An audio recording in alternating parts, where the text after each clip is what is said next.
Welcome to my channel one step to success. Again आप सभी का बेहद बेहद स्वागत है। BPSC 4.0 71st BPSC preparations mains आप यहाँ पे प्रैक्टिस कर सकते हैं प्रीवियस ईयर क्वेश्चंस की। तो चलिए बिना देर किए स्टार्ट करते हैं आज के सेशन को। और आप सभी के सामने पहला क्वेश्चन हाजिर है। 152 नंबर क्वेश्चन, सबसे अंत में कौन सी घटना हुई? चार ऑप्शन में चार घटनाएं दी हुई है। सबसे अंत में कौन सी घटना घटित हुई ये आपको आंसर करना है। ऑप्शंस देखिए। चंद्रगुप्त मौर्य का राज्याभिषेक, अशोक का राज्याभिषेक, मेगास्थनीज का भारत आगमन, अशोक की कलिंग विजय। कौन सी घटना सबसे अंत में घटित हुई? बीपीएससी एलडीसी प्री 2021 में क्वेश्चन पूछा गया है।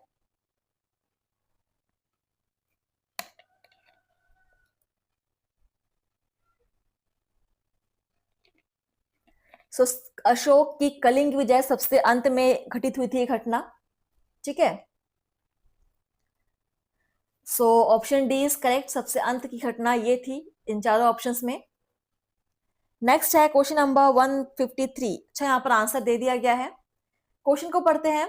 अंतिम मौर्य सम्राट था बृहद्रथ। ठीक है, आंसर दिया हुआ है, नोट कर लेंगे।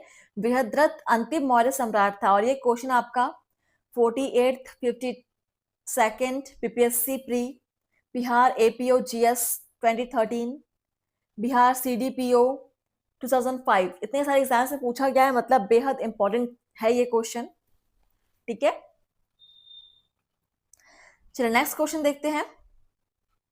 154 नंबर क्वेश्चन, अर्थशास्त्र के अनुसार सीता भूमि का अभिप्राय है। तो ऑप्शंस है ना जोती जाने वाली अनुपयोगी भूमि, ब्राह्मणों के स्वामित्व वाली भूमि, जनजातियों द्वारा जोती जाने वाली भूमि, या वनीय भूमि।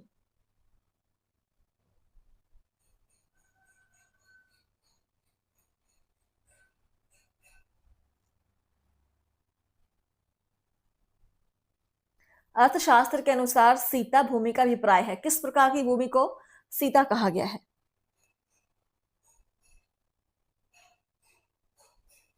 जनजातियों द्वारा जोती जाने वाली भूमि को। ठीक है, जनजातियों द्वारा जोती जाने वाली भूमि को। Option C is correct. चलिए क्वेश्चन नंबर देखते हैं 155। मौर्य वंश के पश्चात किस वंश का राज स्थापित हुआ? शक वंश, कुषाण वंश, सातवाहन वंश, शुंग वंश।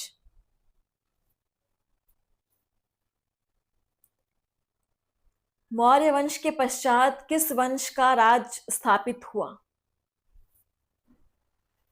सभी चैनल को सब्सक्राइब कर लेंगे और प्लेलिस्ट को आप सेव कर लीजिएगा अगर आप डेली प्रैक्टिस करना चाहते हैं तो। चलिए, सो मौर्य वंश के पश्चात शुंग वंश का राज स्थापित हुआ। शुंग वंश का राज, option D is correct.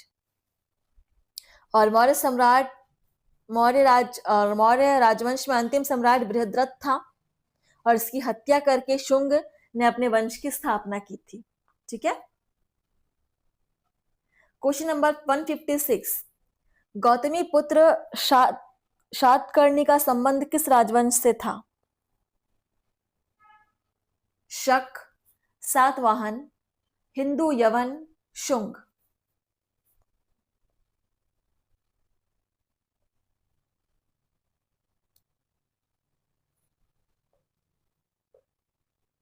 Gautami पुत्र शातकीर्ति का संबंध किस राजवंश से था? बिहार एपीओ जीएस 2013 का ये पीवाईक्यू है, बहुत ही क्लोज है। तो गौतमी पुत्र शतकीर्णि का संबंध यहां पर सातवाहन राजवंश से था। Option B is correct. Satavahana राजवंश से इसका संबंध था। और क्या संबंध था ये आपका होमवर्क है, आप इसको ढूंढ कर अपनी कॉपी में नोट कर लेंगे। ठीक है, नेक्स्ट है क्वेश्चन नंबर 157। शुंग वंश के बाद किस वंश ने भारत पर राज किया? सातवाहन, कुषाण, कण्व, गुप्त। सबसे पहले मौर्य के बाद शुंग आए और शुंग के बाद भारत में किस राजवंश ने राज किया? कण्व। ठीक है, शुंग के बाद कण्व राजवंश ने भारत पर राज किया। Option C is correct. चलिए आगे बढ़ेंगे। क्वेश्चन नंबर है 158। कलिंग नरेश खारवेल का संबंध था। ऑप्शंस है महामेघवाहन वंश से, चेदी वंश से, सातवाहन वंश से, रठ भोजक वंश से, उपयुक्त में से कोई नहीं या एक से अधिक।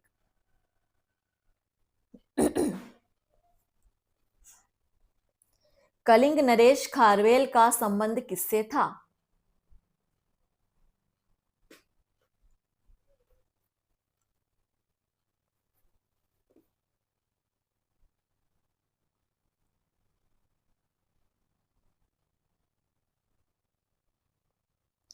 सो यहां पर देखिए एक से अधिक ऑप्शंस आपके सही होने की संभावना है। ठीक है, सो हम ऑप्शन ई को लेकर चलेंगे, या तो कोई नहीं या तो एक से अधिक। चलिए अगला क्वेश्चन देखिए 159 नंबर क्वेश्चन। राजा खारवेल का नाम जुड़ा है। ऑप्शंस है गिरनार स्तंभ लेख के साथ, जूनागढ़ स्तंभ लेख के साथ, हाथी गुम्फा लेख के साथ, सारनाथ लेख के साथ।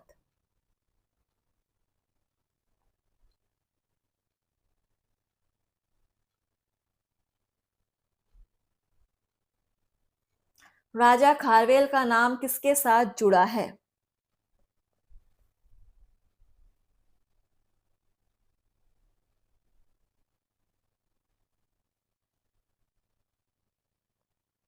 हाथी गुम्फा लेख के साथ। Option C is correct, note कर लीजिएगा। Question number 160। कलिंग नरेश खारवेल की हाथी गुम्फा प्रशस्ति किस भाषा में अंकित है? प्राकृत, पाली, संस्कृत, तमिल।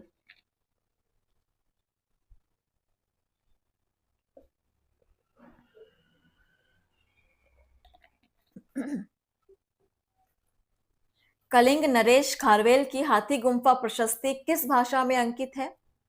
2020 में क्वेश्चन पूछा गया है बिहार एपीओ के एग्जाम में। आंसर हो जाएगा प्राकृत भाषा। ऑप्शन फर्स्ट इज करेक्ट, प्राकृत भाषा is right answer. And next है क्वेश्चन नंबर 161। शक संवत वर्ष में प्रारंभ हुआ। शक संवत किस वर्ष में प्रारंभ हुआ? ऑप्शंस आप सभी के सामने हैं। 58 ईसा पूर्व, 78 ईसा पूर्व, 58 ईसा या 78 ईसा। शक संवत वर्ष में प्रारंभ हुआ 78 ईसा। इसको आप जरूर नोट कर लेंगे। ऑप्शन डी इज करेक्ट, 78 ईसा। चलिए अगला क्वेश्चन देखिए। क्वेश्चन है आपका 162। निम्नलिखित में से किनको शक संवत की स्थापना का श्रेय दिया जाता है? शकों को, कुषाणों को, मौर्यों को या गुप्तों को?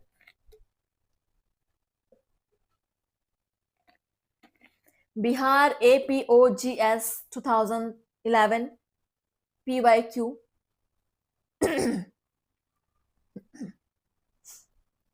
निम्नलिखित में से किनको शक संवत की स्थापना का श्रेय दिया जाता है?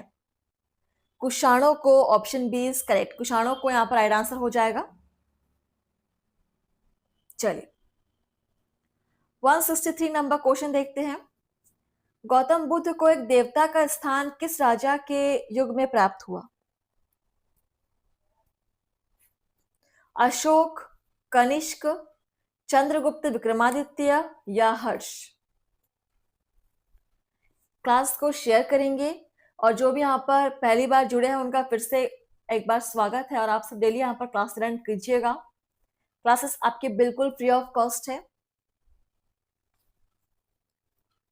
सो गौतम बुद्ध को एक देवता का स्थान कनिष्क के राजा के युग में प्राप्त हुआ था। कनिष्क राजा के युग में प्राप्त हुआ था। सो ऑप्शन बी यहां पर सही हो जाए, कनिष्क के युग में ही गौतम बुद्ध को देवता का स्थान दिया गया था। क्वेश्चन है आपका 164, इनमें से किसने सर्वप्रथम व्यापक पैमाने पर स्वर्ण मुद्रा का प्रचलन किया? पुष्यमित्र शुंग, मेनांडर, विम कटफिसेस, गौतमीपुत्र सातकर्णी, उपयुक्त में से कोई नहीं या उपयुक्त में से एक से अधिक।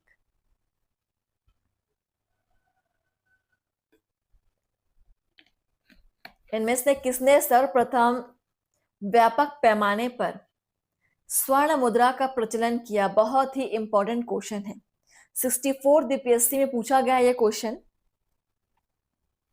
और सबसे अधिक स्वर्ण मुद्रा का प्रचलन जो था वो विम किटफिसेस के किया था व्यापक पैमाने पर। Option C is correct. चलिए आगे बढ़ेंगे। आई होप आप सब यहां पर आंसर कर रहे होंगे। 165, कला की गांधार शैली निम्न समय में फली फूली? कुषाणों के समय, गुप्तों के समय, अकबर के समय, मौर्यों के समय। 38 बीपीएससी प्री, कला की गांधार शैली कुषाणों के समय फली फूली? कुषाणों के समय, ऑप्शन फर्स्ट यहां पर आंसर हो जाएगा। ठीक है, चलिए नेक्स्ट क्वेश्चन देखते हैं। 166, कनिष्क के शासनकाल में बौद्ध सभा किस नगर में आयोजित की गई थी? मगध, पाटलिपुत्र, कश्मीर या राजगृह?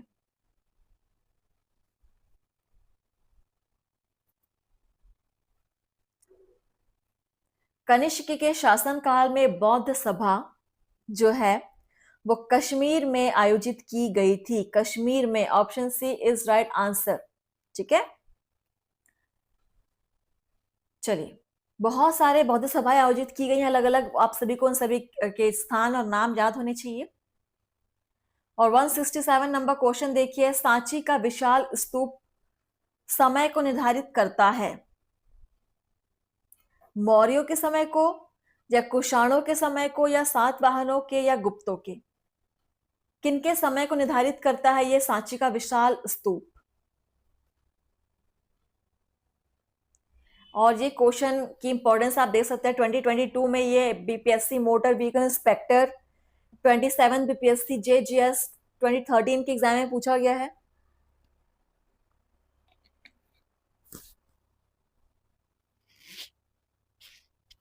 चलिए देखिए यहां पर आंसर क्या हो जाएगा। मौर्य के समय को निर्धारित करता है, ऑप्शन फर्स्ट। यहां पर आंसर दिया हुआ है, ठीक है, कोई बात नहीं। चलिए नेक्स्ट बढ़ेंगे हम आगे। क्वेश्चन नंबर 168, कौन सा पुरातात्विक स्थल मौर्य राजप्रसाद से संबंध है? कौशांबी, तक्षशिला, हस्तिनापुर, कुम्भलहार? कौन सा पुरातात्विक स्थल मौर्य राजप्रसाद से संबद्ध है?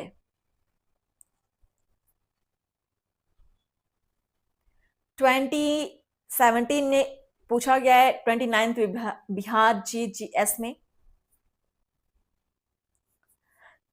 कुम्भलहार, ऑप्शन डी इज करेक्ट, कुम्भलहार संबंध है। चलिए अगला क्वेश्चन देखते हैं 169, ताम्रपत्र है, क्या है ताम्रपत्र? सुना होगा आप सभी ने। एक प्राचीन ग्राम का नाम, मौर्य साम्राज्य से संबंधित एक तांबे की प्लेट, तारों का एक समूह, भारत सरकार द्वारा स्वतंत्रता सेनानियों को दिया गया एक प्रशस्ति पत्र। क्या है ताम्रपत्र? पुराने जमाने में ताम्रपत्र का यूज बहुत होता था, बहुत प्रचलित थे ये। सो ताम्रपत्र क्या है? मौर्य साम्राज्य से संबंधित एक तांबे की plate, option B is correct. ठीक है, ऑप्शन बी इज राइट।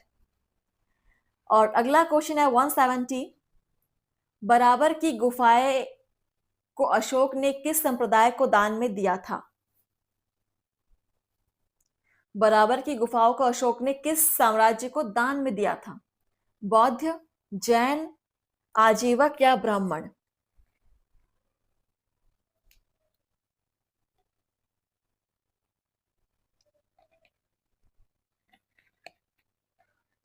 आजीवक। आजीवक संप्रदाय को दान में दिया गया था बराबर की गुफाओं को। Option C is correct. 171 number question देखिए।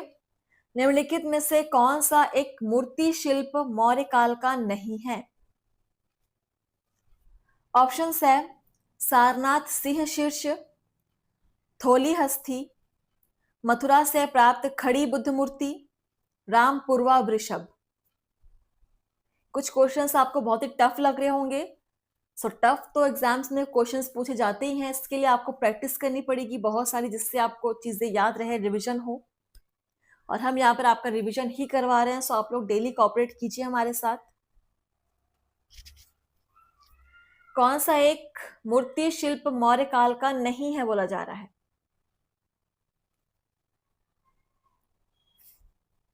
मथुरा से प्राप्त खड़ी बुद्ध मूर्ति, ये मौर्य काल का नहीं है। ऑप्शन सी इज करेक्ट, ठीक है।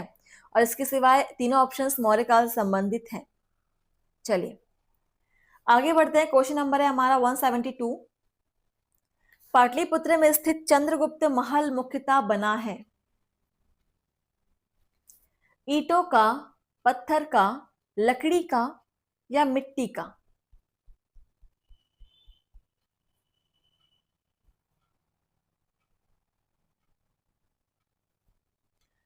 पाटलिपुत्र में स्थित चंद्रगुप्त महल किसका बना हुआ है?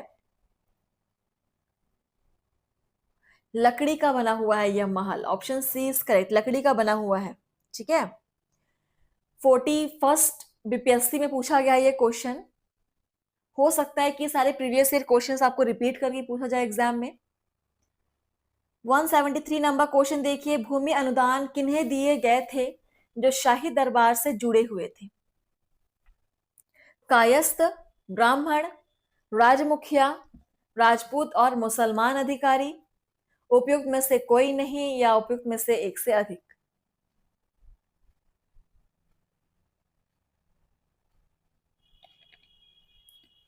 भूमि अनुदान किन्हें दिए गए थे जो शाही दरबार से जुड़े हुए थे? BPSC auditor pre 2021 PYQ.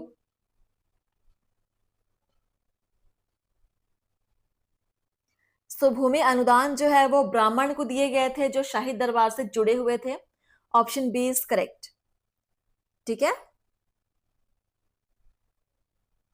चलिए क्वेश्चन नंबर 174। भारत में सोने के सिक्के किन प्रथम शासकों द्वारा जारी किए गए थे? मौर्यों, भारतीय यूनानियों, गुप्तों या कुषाणों? भारत में सोने के सिक्के किन प्रथम शासकों द्वारा जारी किए गए थे? आप सभी क्लास को शेयर करेंगे एंड मुझे कमेंट से बताएंगे कि आप कितने क्वेश्चंस खुद से सॉल्व कर पा रहे हैं। आपके कमेंट्स हम तक पहुंचने चाहिए। चलिए देखिए यहाँ पर आंसर। भारत में सोने के जो सिक्के हैं वो भारतीय यूनानियों के प्रथम शासकों द्वारा जारी किए गए थे। भारतीय यूनानियों के प्रथम शासकों द्वारा। Option B is correct. चलिए क्वेश्चन नंबर है 175। Periplus of the Erythraean Sea किसने लिखी? ये एक बुक है Periplus of the Erythraean Sea, जो किसने लिखी है? ऑप्शंस है टेसियस, प्लिनी, टॉमली, स्ट्रैबो, उपयुक्त में से कोई नहीं या उपयुक्त में से एक से अधिक?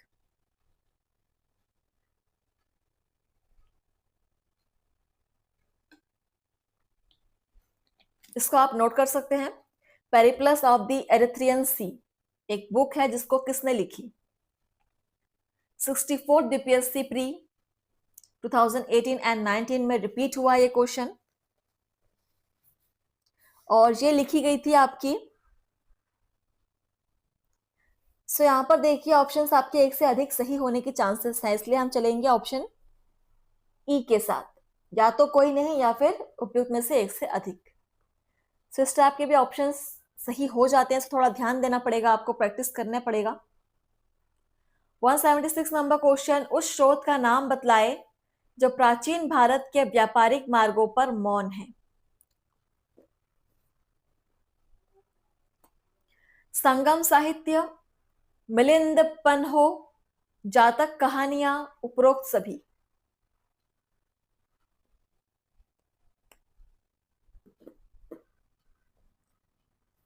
उस स्रोत का नाम बताए जो प्राचीन भारत के व्यापारिक मार्गों पर मौन है।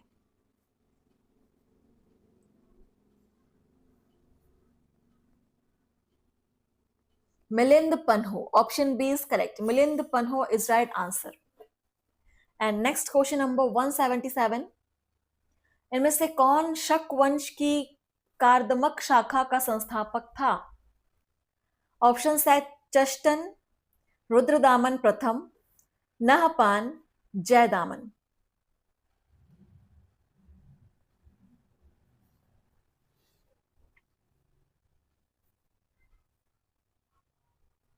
इनमें से कौन शक वंश की कार्दमक शाखा, ठीक है, कार्दमक शाखा का संस्थापक था? ये कार्दमक शाखा भी क्वेश्चन बन सकता है, इसको आप नोट कर लेंगे। आंसर हो जाएगा चष्टन। ये शक वंश की कार्दमन शाखा का संस्थापक था Chashtan. Option first is correct. Question number 178, Roman साम्राज्य से व्यापारिक संबंध किसने स्थापित की? कुषाण, चेरा, पश्चिमी शक, वाकाटक, उपयुक्त में से कोई नहीं या एक से अधिक।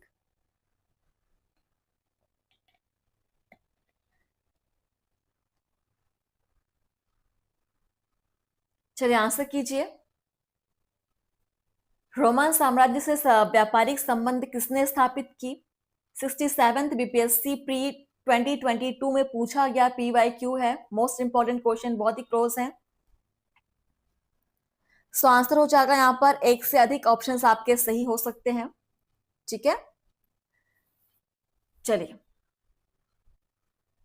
क्वेश्चन नंबर 179, संगम युग में उरैयूर किस लिए विख्यात था? ऑप्शंस है मसालों के व्यापार का महत्वपूर्ण केंद्र, कपास के व्यापार का महत्वपूर्ण केंद्र, विदेशी व्यापार का महत्वपूर्ण व्यापारिक केंद्र, या आंतरिक व्यापार का महत्वपूर्ण केंद्र। सोच समझ के आंसर करेंगे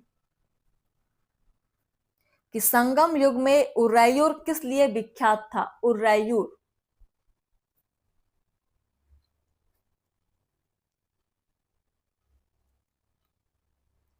सो इसका आंसर हो जाएगा कपास के व्यापार का महत्वपूर्ण केंद्र।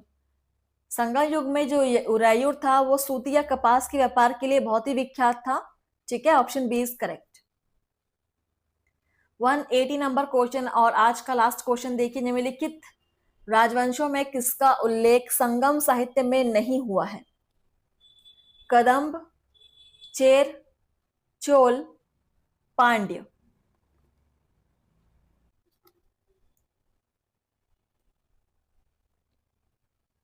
आंसर करेंगे।